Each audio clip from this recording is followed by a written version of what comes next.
Kwa hiyo mpaka hapo tunajifundisha kuwa almar'atu as-salafiyya, mwanamke wa kisalaf, almar'atu as-salafiyya, mwanamke wa kisalaf, la tatazayyanu, hajipambi yeye, la tatazayyanu, hajipambi yeye bilubsil baruka, kwa kuvaa wigi, la tatazayyanu bilubsil baruka, hajipambi yeye kwa kuvaa wigi, la tatazayyanu bilubsi albaruka, hajipambi yeye bilubsi albaruka, kwa kuvaa wigi.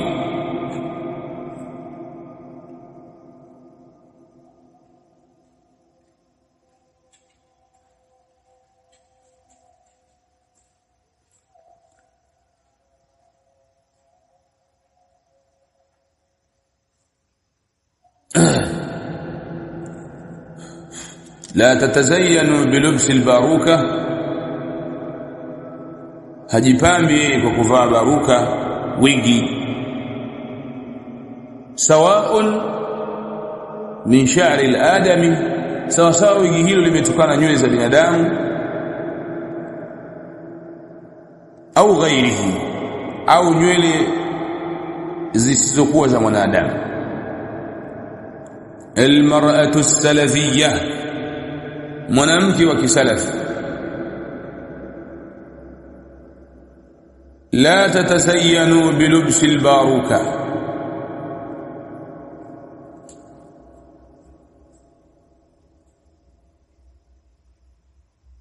hajipambi yeye kwa kuvaa baruka, wigi, bishari min sha'ri al-adami, kutokana sawaun kanati min sha'ri al-adami, sawa sawa hilo wigi limekuwa lenye kutokana nywele za binadamu, au ghairi, au nywele zisizokuwa za mwanadamu.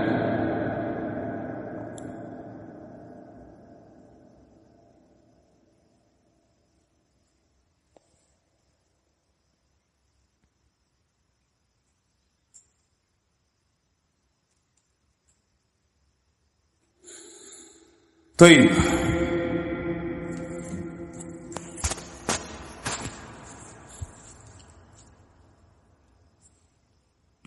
لحديث أبو الزبير أنه سمع جابر، المسكي جابر رضي الله تعالى عنهما أسمع يقول زجر النبي صلى الله عليه وسلم أمكمية متوم عليه السلام أن تصل المرأة برأسها شيئا، mwanamke kuunganisha katika kichwa chake na kitu chochote kile, na kitu chochote kile,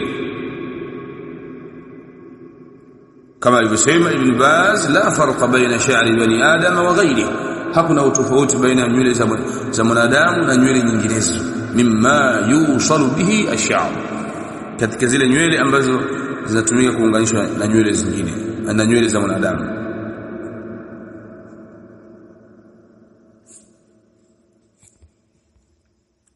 Hii ndio maana Sheikh kusema la yajuzu lilmar'ati, haijuzu kwa mwanamke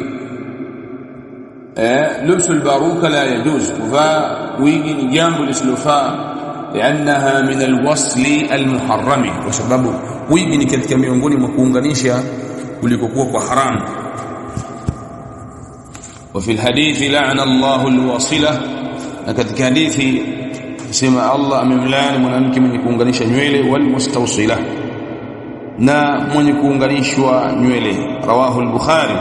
Wal-la'nu huwa at-tardu, na kulaaniwa ni kufukuzwa, wal-ib'adu, na kuwekwa mbali, ar-rahmatillahi ta'ala, na kuachanishwa na rehema za Allah tabaraka wa ta'ala. Wa hadha al-la'n, na kulaaniwa huku la yakunu illa lish-shay'i al-muharram, hakuwi isipokuwa kwa kitu ambacho ni cha haramu, kitu ambacho ni cha haramu.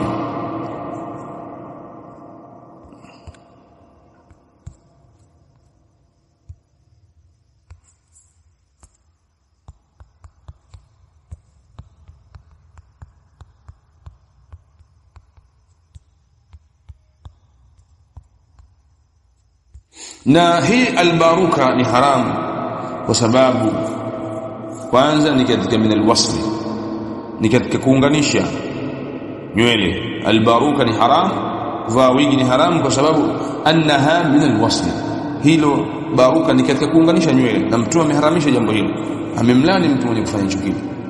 Lakini thaniyan fiha taghyirun li khalqillah, ndani ya kubaruka kuvaa wigi kuna kubadilisha maumbile aliyokuumba Allah tabarak wa taala.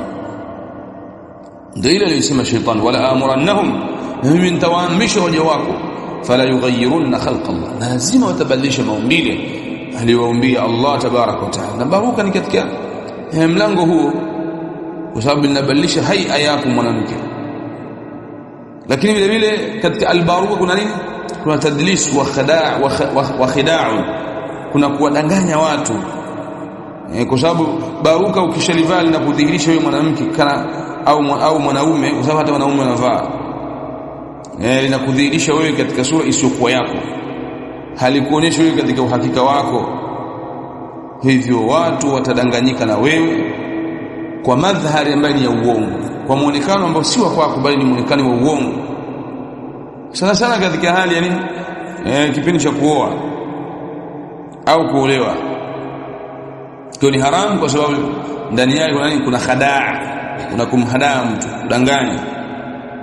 Lakini sababu nyingine albaruka ni haramu liannaha tashabbuhum bilkafirat, kwa sababu hilo baruka ni katika ukivaa ni katika umejifanisha na wanawake wa kikafiri. Man tashabbaha biqawm fahuwa minhum.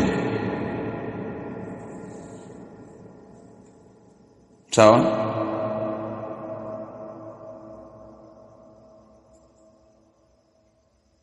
Hizi ni baadhi ya sababu kwa nini albaruka ni haram.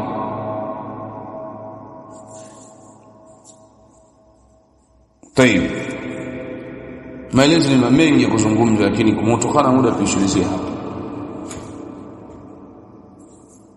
Sallallahu ala nabina Muhammad wa ala alihi wa sahbihi ajma'in.